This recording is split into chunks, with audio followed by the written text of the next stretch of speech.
Welcome into this week's episode of Inside the Charge. I'm Maddy Glab. This week we are joined by Bills legend. It's so weird to say that title in front of his name. Bills legend Mitch Morse played with the Bills from 2019 to 2023 as their center. Mitch was back in Buffalo as the legend of the game for the Saints game, so he discusses what it was like coming back to lead the charge, the idea behind chugging a beer on the field to get the crowd riled up right before kick. Mitch also discusses getting to tailgate with Bills Mafia for the first time ever. He said he had a blast. Mitch also shares what it's like to watch quarterback Josh Allen as a fan instead of playing next to him on the field. Mitch says you get to see the Superman capabilities a lot more from a fan perspective. Mitch also discusses what it's been like to move over to the media world. He has his own podcast and is really loving getting to talk to people and talk football after spending so much time in this league. Enjoy the episode.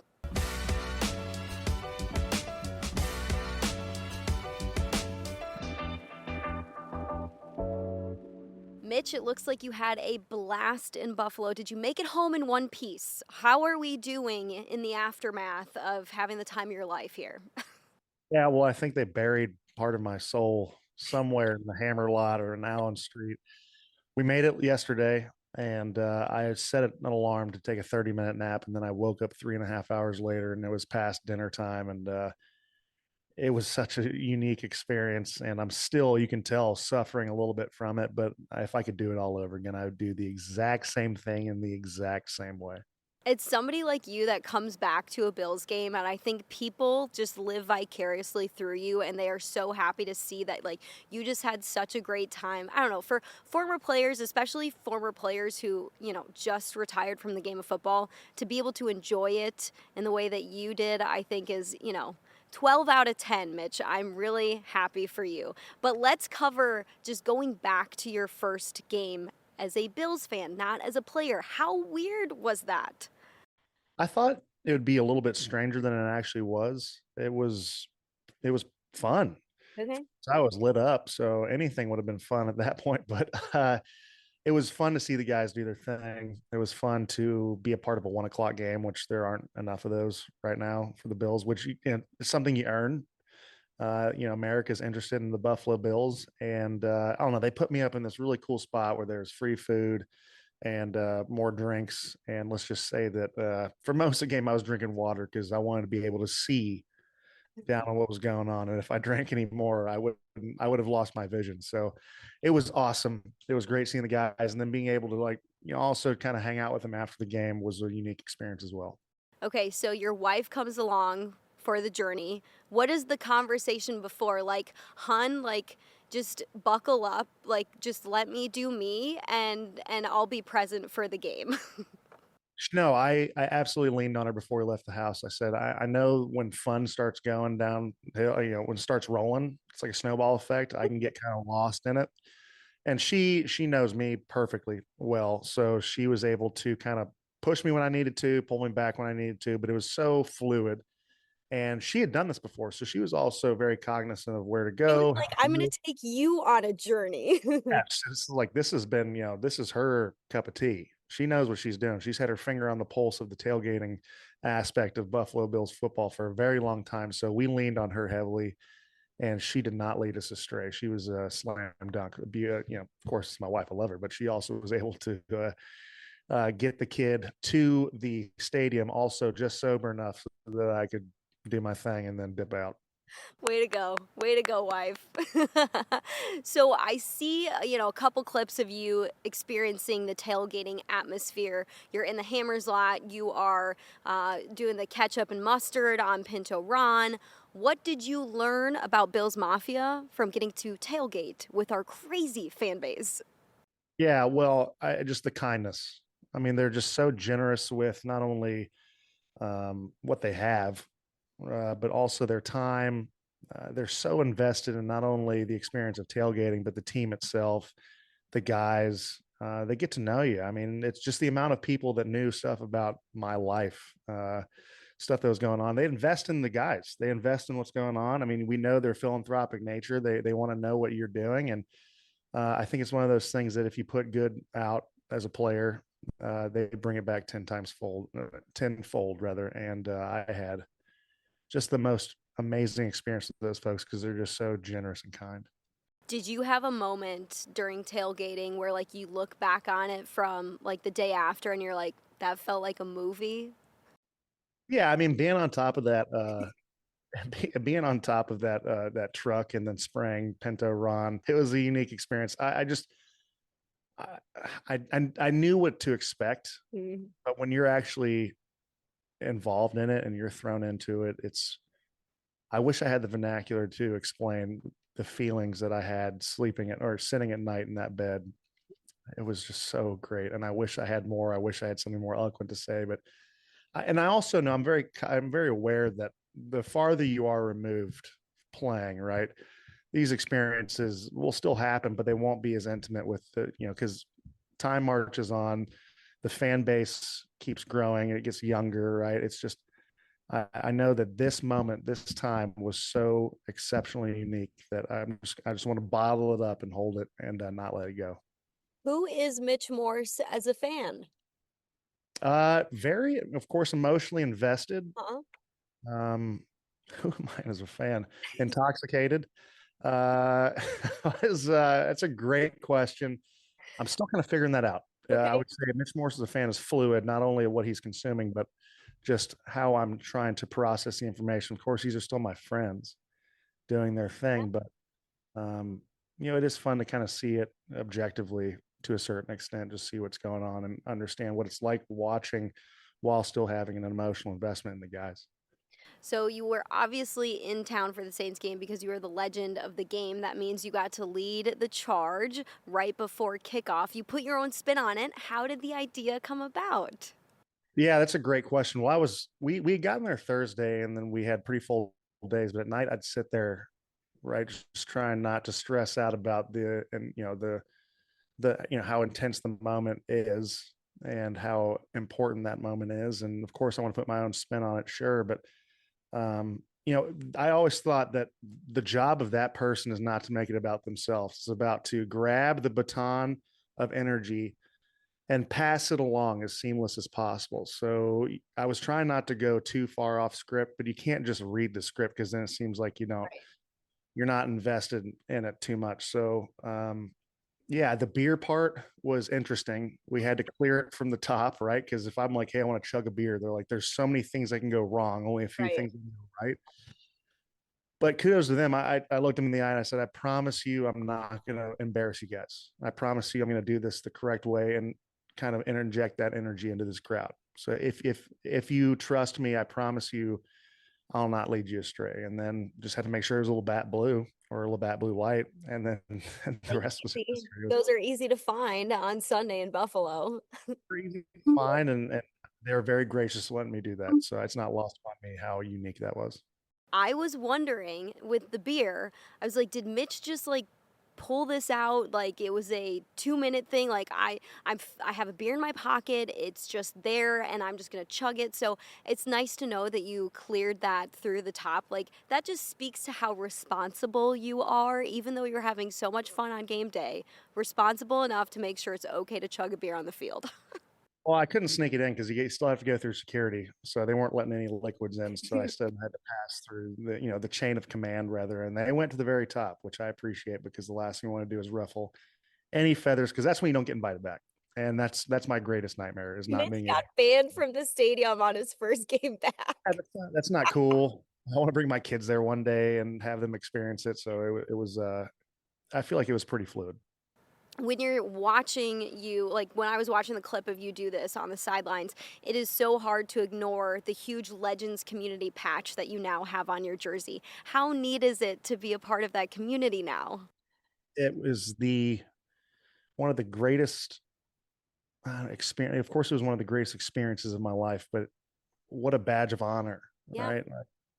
right? So many guys have played longer than I have for the Buffalo Bills. So many guys probably had more accolades or anything like that, but to be gifted or granted or being able to enter that fraternity was something I don't take lightly and something that I want to respect and foster. So I'll always have that badge of honor, and I will not let it go lightly. Another highlight of the trip for you was just getting to see so many teammates that you played with. I think that's one thing that's so unique to you getting to do this. Like 2 years after you've been playing for the Bills, your last year with them was in 2023, and so you know so many players on this team still. Who was the most excited to see you back in Buffalo? Oh, that's a great question. I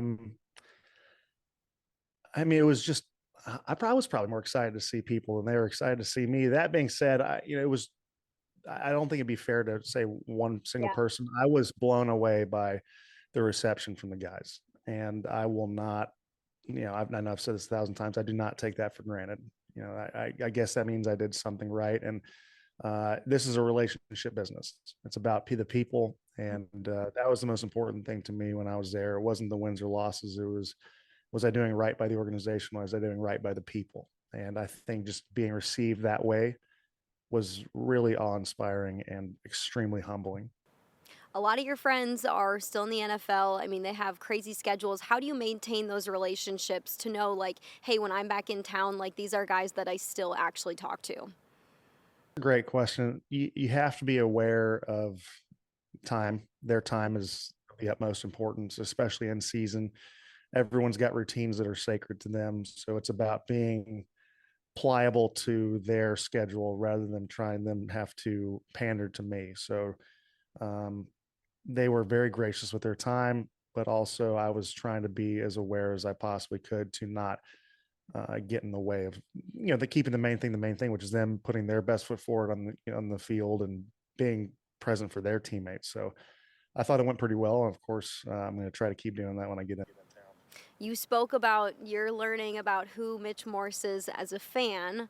What's the difference in watching Josh Allen as a fan compared to being on the field next to him and snapping the ball to him?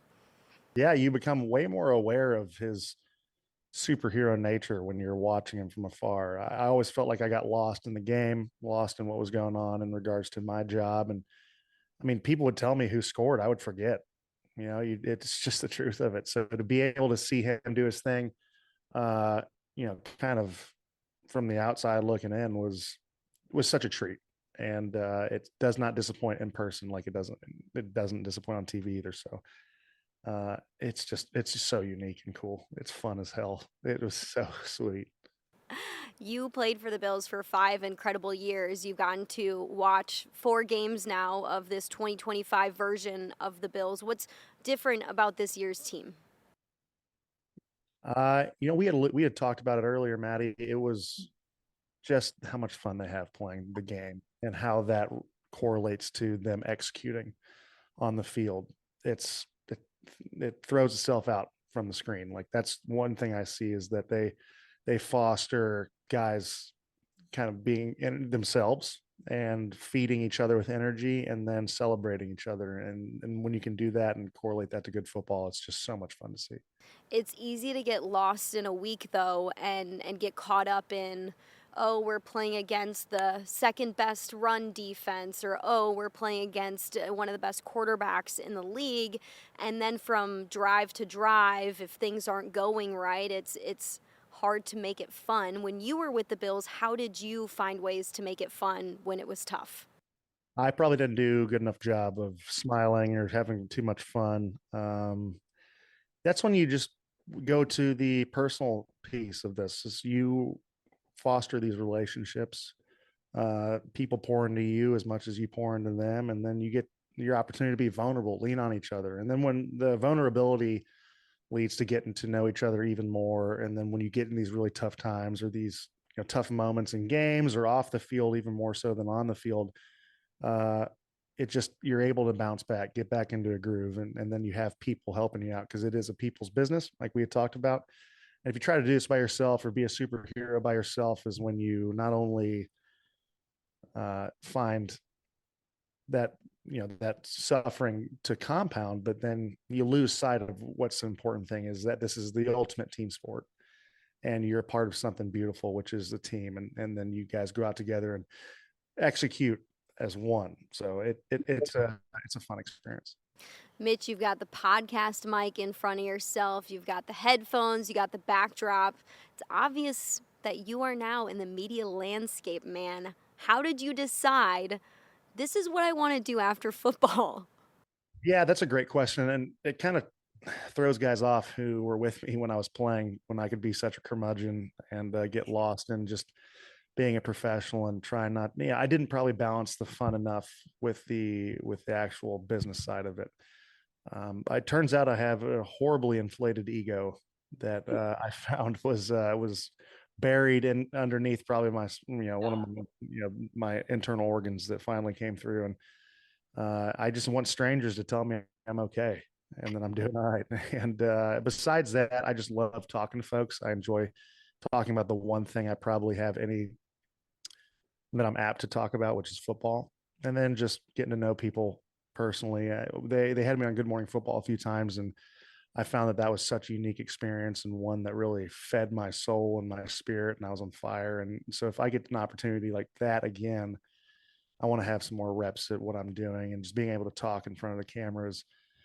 Something that I thought would be more intuitive, but when you just takes time on task, like any profession, the more reps you take. So it's just a blast. I have so much fun doing it, and I hope that this isn't something that crashes and burns, and is something that we can just kind of slowly build on and have more opportunities to do stuff like this. This is a lot of fun for me. Yeah, I mean, we go to Mizzou together. I do all the hard work and go through journalism school and have to endure that for 4 years. You don't have to, but look at you now. The perks of being an NFL player. It is true. You find yourself being interviewed by people or being on shows with folks, and they're just such heavy hitters. They've worked at their craft. They know what they're doing. They know how to segue. They know how to pick their co-hosts, pick the people up they're with when they're struggling, or let people thrive when they're on a roll. Like that part is such a cool experience to have, and one, like I had talked about, super humbling and just something you try to pick up because it's not intuitive for me. And I've had a lot of people do me a lot of favors, and I haven't been able to do many favors back. So I'm hoping to continue this so that I can hopefully at some point be doing well enough that I can give some folks some favors. Well, you know what? The Mizzou Journalism School would be very proud just because you still went through that university and look at you killing it in front of the camera. So you came back for a Bills game. Do you have a Mizzou game on your schedule anytime soon? Sure do. Yeah, we're gonna go November. We're gonna go to the Mississippi State game. Okay. They had actually asked me to go down to Columbia for up to Columbia rather for the Kansas game, which would have been a lot of fun. But I was already predisposed, so I'm looking forward to that. Getting that giant hammer and banging the hell out of that big mo, which is that drum they have, getting the guys fired up, and then at the same time, just kind of letting them fly. I won't be any chugging any beers. I'll be hitting a drum, and then I'll be kind of Scooby Dooing my way to the sideline to watch the boys do their thing. Have you gotten back for a game since you've been out of football, or did you ever go to a game when you were in the NFL? I know schedules don't line up, but I'm Yeah, when I was in Kansas City, it was a lot more okay. convenient for being able to just That jump on makes sense. Thursday. Besides that, by the time I was in Buffalo, I was a family man, so as much time in seasons you can spend with family, you took advantage of that. So I haven't been back in a very long time for a game. That's so fun. I haven't been back in, I think it's been like 7 or 8 years. I want to go back so badly for a game, but schedules make it hard when you work in the NFL. Hopefully, soon enough, maybe I can line up with a bye week one of these years. But it's been cool to see their rise again because when we were there, they jumped from Big 12 to the SEC. They got really good in football. Basketball kind of took a step back. And then we left, and they went through some hard years, and now it looks like they're getting back in the right direction with Drink as the head coach. So Yeah, well, it was fun. We were talking off air. I get to talk to Drinkowitz on our podcast, and just to hear his thoughts, his process, especially in this new world of college football, the semi-professional world. A very transactional league, unlike what we had.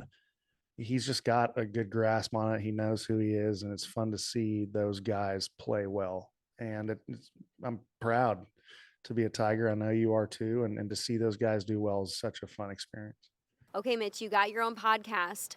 Where can people find it, and what is it about? That's a great question. I'm glad you teed up the kid for it. It's called Monday Mornings with Mitch. The inception of it actually started in Buffalo at Jeff Mazurk, who's the equipment manager, a good friend of mine. His couch was where we would kind of process the game on Mondays, sit around, chew the fat, talk wild stuff. And then, so when this opportunity came about, we just adopted what I got his blessing, his holy blessing to take that and roll with it. And we just talk about football. We talk about life.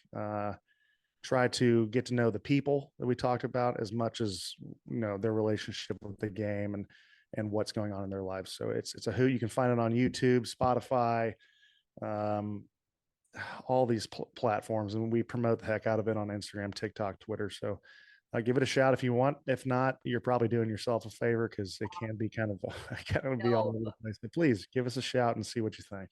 All right. And you guys release weekly episodes, correct? Correct. We try to release them on Mondays because that's the name of the title. Yesterday we barely made Monday morning. It We was made it called Mitch is hungover on Monday morning. just struggling on the airplane, trying not to sweat and scare strangers on Monday morning. So it was a hoot. I love it, Mitch. Thanks for coming on to talk all things Buffalo Bills football and life after football. You're killing it, and I'm so happy to see that you found, media as your next thing. It's been fun to listen to the podcast too. I would highly recommend check them out. You're so sweet. Thank you for having me on, Maddie. This was such a treat. Thanks for tuning in to this week's episode of Inside the Charge. Make sure you like and subscribe and stay tuned for more episodes coming your way.